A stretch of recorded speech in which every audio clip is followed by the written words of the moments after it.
तो अक्सर जब चुनाव का माहौल आता है तो एक तरफ से हमें बड़ी ज़ोर शोर से आवाज़ आती है कि सेव द कॉन्स्टिट्यूशन, वहीं दूसरी तरफ से आवाज़ आती है कि बटेंगे तो कटेंगे। आखिर इसमें कितना सच है और कितना है झोल, कितना असलियत में मुद्दा है और कितना हमको बहकाया जा रहा है, आज इस वीडियो में हम वो चर्चा करेंगे। तो सेव द कॉन्स्टिट्यूशन की जब हम बात करेंगे तो इसमें हमको पहले समझना होगा कि आखिर कॉन्स्टिट्यूशन है क्या है, इसमें ऐसा क्या इंपॉर्टेंट है कि हमको इसको बचाने की ज़रूरत है। वहीं दूसरी तरफ हम बात करेंगे कि बटेंगे कटेंगे, क्या ऐसा पहले कभी हो चुका है कि हम बटे हों तो असलियत में हमारा नुकसान हुआ हो, और फिर अभी ऐसा क्या हो रहा है कि हम सच में बट रहे हैं और हमारा नुकसान हो रहा है। कॉन्स्टिट्यूशन कैसे बचा सकते हैं, क्या कॉन्स्टिट्यूशन में कोई ऐसे प्रोविजंस हैं और कौन जिम्मेदार है उसके लिए, उसको बचाने के लिए। क्या कोई एक पार्टी इसकी नुमाइंदा बन के आ सकती है, कोई एक पार्टी सच में चाहती है क्या कॉन्स्टिट्यूशन को बचाना। इन सब पर हम इसमें चर्चा करेंगे। पर यह चर्चा क्यों ज़रूरी है, ये चर्चा इसलिए ज़रूरी है क्योंकि जब हम समझेंगे, हम जानेंगे, तभी हमारी डिमांड चेंज होंगी, और जब हमारे जैसे आम आदमी की डिमांड में परिवर्तन आएगा तो राजनीति का आधार भी बदलेगा।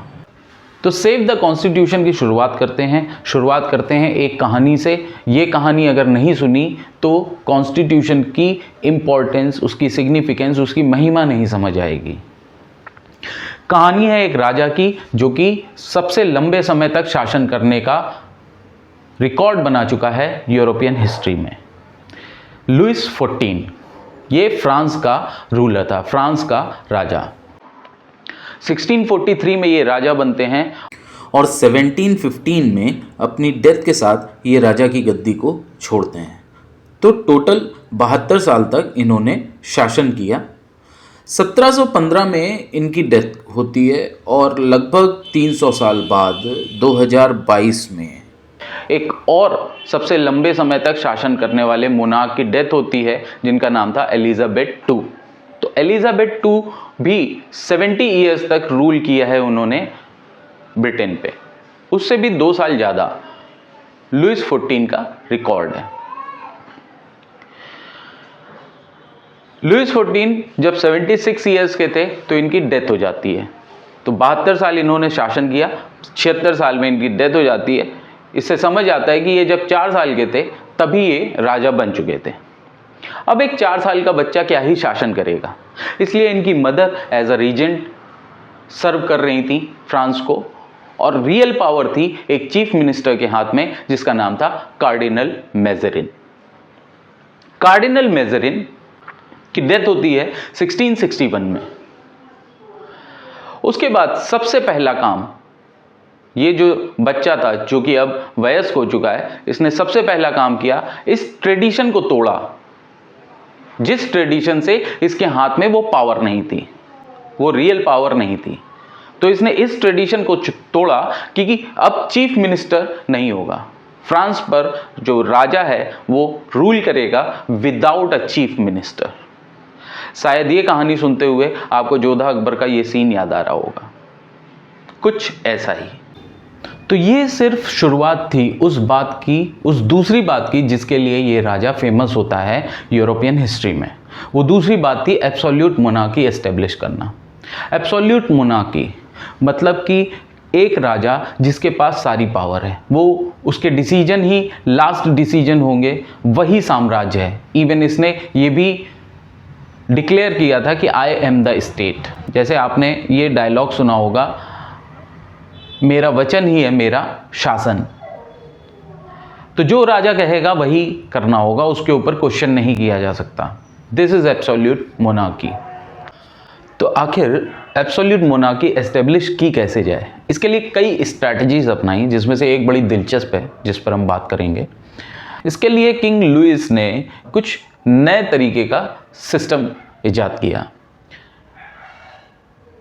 इस सिस्टम के पहले कुछ ऐसा होता था कि जो किंग था उसकी पावर कई सामंतों की, कई फ्यूडल चीफ्स की इंडिपेंडेंट पावर पे भी डिपेंड करती थी। एग्जाम्पल के तौर पे, जैसे अकबर के समय में कई राजपूत राजा थे जिनके साथ एक सामंजस्य करके, एक एग्रीमेंट के साथ पूरे इंडिया पर अकबर ने रूल किया। उसी तरीके से कुछ यूरोप में भी था, फ्रांस में भी था। तो कई सामंत होते थे, इन सामंत का अपना एक अधिकार क्षेत्र होता था। एक अधिकार क्षेत्र के अंदर ये अपना रूल करते थे ऑन बिहाफ ऑफ किंग। उस अधिकार क्षेत्र में जो भी पैदावार होगी उससे ये अपनी एक मिलिट्री भी मेंटेन करेंगे और उस पैदावार का कुछ भाग एज अ टैक्स किंग को भी जाता था। और जो मिलिट्री मेंटेन होती थी इनकी सामंतों की, ये किंग को सर्व करती थी ड्यूरिंग वॉर। तो इस तरीके से हर एक सामंत की अपनी एक इंडिपेंडेंट पावर थी। ये इंडिपेंडेंट पावर इस पर डिपेंड करती थी कि वो सामंत कितनी बड़ी टेरिटरी को और कितनी बड़ी पॉपुलेशन को रूल कर रहा है, क्योंकि अकॉर्डिंगली टैक्स रिवेन्यू जनरेशन होगा, टैक्स उतना बनेगा, और कितनी मिलिट्री मेंटेन कर रहा है। तो जब राजा का दरबार लगता था तो इन सब सामंतों का जो इन्फ्लुएंस था, जो प्रेस्टिज थी, वो इस बात पर निर्भर करती थी कि हर एक सामंत की अपनी इंडिपेंडेंट पावर कितनी है। तो राजा ने सबसे पहले इस पावर को अपने हाथों में लेने के लिए एक स्ट्रैटेजी अपनाई। राजा ने सोचा कि सबसे पहले क्या करना चाहिए, इनको इनके अधिकार क्षेत्र से दूर करना चाहिए, क्योंकि ये जहां पर हैं वहां पावरफुल हैं और वहां पर अगर इनके खिलाफ कुछ किया भी जाता है जो इनको पसंद नहीं है तो ये विद्रोह जनरेट कर सकते हैं। इसलिए राजा ने सबसे पहले अपना महल पेरिस से वर्सलीज शिफ्ट किया और वर्सलीज में जाकर अपने एक ग्रांड दरबार लगाता था, एक भव्य राज दरबार लगता था, उसमें हर सामंत को बुलाया जाता था। अब यहां पर नए सिस्टम की शुरुआत होती है जिसमें हर सामंत की प्रेस्टीज अब इस बात पर निर्भर नहीं करेगी कि उसकी इंडिपेंडेंट पावर क्या है, बल्कि इस बात पर निर्भर करेगी कि राजा कितना एक्सेसिबल है उस पर्टिकुलर सामंत को। एक्सेसिबल है मतलब कि कौन राजा को उसके ड्रेसिंग के समय अकंपनी करेगा, ड्रेसिंग के समय उसके साथ रहेगा, कौन उसके साथ डाइनिंग में रहेगा, डिनर के समय उसके साथ रहेगा, वगैरह वगैरह, और कौन ऑल टाइम राजा के साथ रहेगा। तो अब जो जितनी राजा की चापलूसी करेगा वो उतना राजा के करीब होगा। अब क्योंकि हर सामंत चाहता था राजा के करीब रहना, राजा को इन्फ्लुएंस करना, अपनी बात मनवाना, तो हर कोई अब राजा के इर्द गिर्द मंडराने लगा, राजा की चापलूसी में लग गया। तो इस तरीके से जहां एक इंडिपेंडेंट पावर सामंत की इंपॉर्टेंट थी, अब वो न रह के राजा की चापलूसी इंपॉर्टेंट हो गई। अब क्योंकि सब राजा के इर्द गिर्द मंडराते थे, इसीलिए किंग लुइस को सन गॉड नाम से भी बुलाया जाता है। सन गॉड जस्ट लाइक सन के चारों ओर बाकी इन द सोलर सिस्टम बाकी ग्रह मंडराते हैं, बाकी ग्रह चक्कर लगाते हैं, वैसे अब सिर्फ और सिर्फ राजा इंपॉर्टेंट है और राजा के चारों ओर बाकी सब चक्कर लगा रहे हैं। तो ऐसे ही कुछ तरीकों से जब राजा ने अपनी एब्सोल्यूट मोनार्की एस्टेब्लिश कर ली तो अब फुल पावर एंजॉयमेंट है, राजा को कोई रोकने टोकने वाला नहीं। अब राजा के एम्बिशंस सिर्फ इंपॉर्टेंस रखते हैं। राजा का जब मन होगा वो कोई भी कानून बना सकता है जो कभी आपके फायदे में भी हो सकता है और कभी नुकसान में भी, बट आप कोई क्वेश्चन नहीं कर सकते। राजा का जब मन होगा राजा अपने एम्बिशंस के लिए टेरिटरीज का एक्सपेंशन करेगा, वॉर लड़ेगा। और इसीलिए फ्रांस 1715 तक 1715 जब राजा की डेथ होती है भयानक डेब्ट में आ चुका था, भयानक उधार में। और यही नहीं, उधार तो बाद की बात होती है, सबसे पहले वॉर को फाइनेंस करने का जरिया होता है टैक्स लगाना। और ना सिर्फ वॉर बल्कि जो ये भव्य राज दरबार में भयानक खर्चे होते थे वो कहां से आएंगे, तो किसानों को, आम आदमी को टैक्स पे करना होता था। टैक्स बढ़ा दिए गए, कोई क्वेश्चन नहीं कर सकता। अब कोई क्वेश्चन क्यों नहीं कर सकता? क्योंकि जो प्रजा है उसको तो कोई अधिकार ही नहीं है। बचे कुचे जो सामंत थे उनकी पावर खत्म हो चुकी है, चापलूसी शुरू हो गई है। प्रजा का इंग्लिश में बड़ा अच्छा टर्म है सब्जेक्ट्स।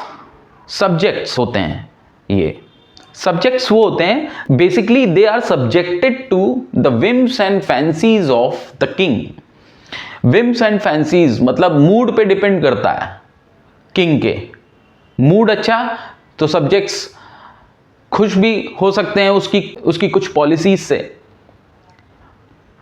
बट क्वेश्चन कोई नहीं कर सकता। अभी क्वेश्चन कोई क्यों नहीं कर रहा है?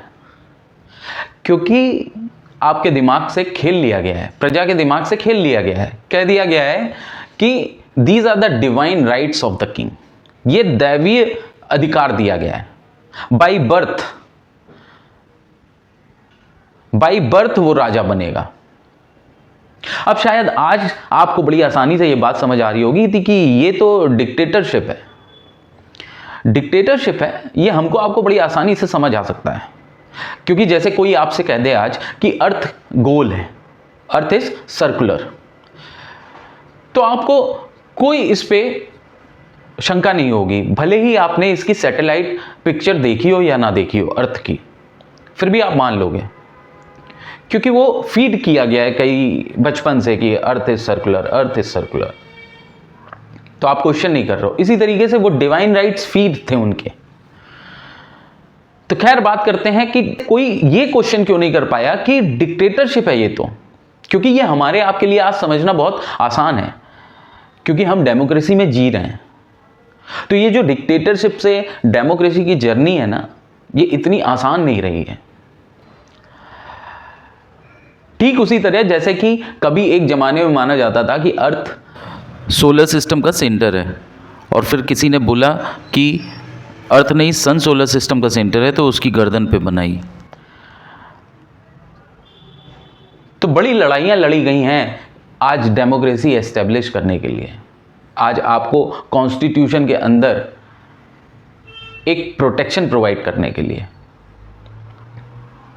तो खैर जैसे कि सब भेड़ की चाल चलते हैं किसी ना किसी समय, वैसे ही उस समय भी जो प्रजा थी वो भेड़ की चाल चल रही थी।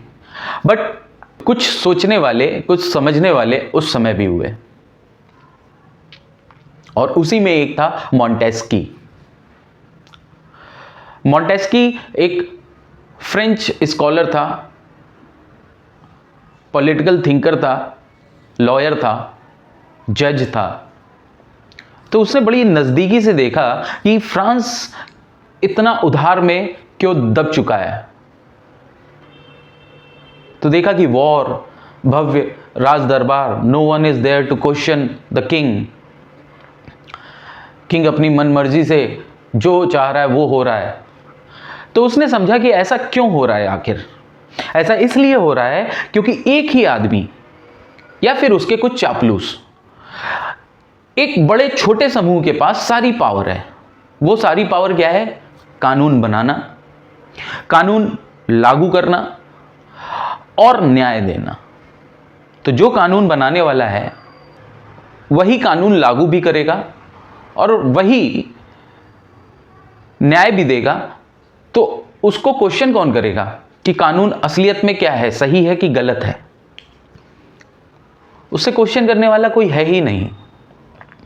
तो इसीलिए मॉन्टेस्की ने बोला कि ये जो गवर्नमेंट की पावर्स हैं, ये एक्चुअली कानून बनाना, कानून लागू करना और न्याय देना, ये गवर्नमेंट की पावर है। गवर्नमेंट मतलब सरकार, जो कि आप पर रूल कर रही है। तो ये पावर्स जो हैं वो 3 अलग अलग बॉडीज में होनी चाहिए, जो कि आपस में इंडिपेंडेंट होनी चाहिए, जिसको हम बोलते हैं सेपरेशन ऑफ पावर।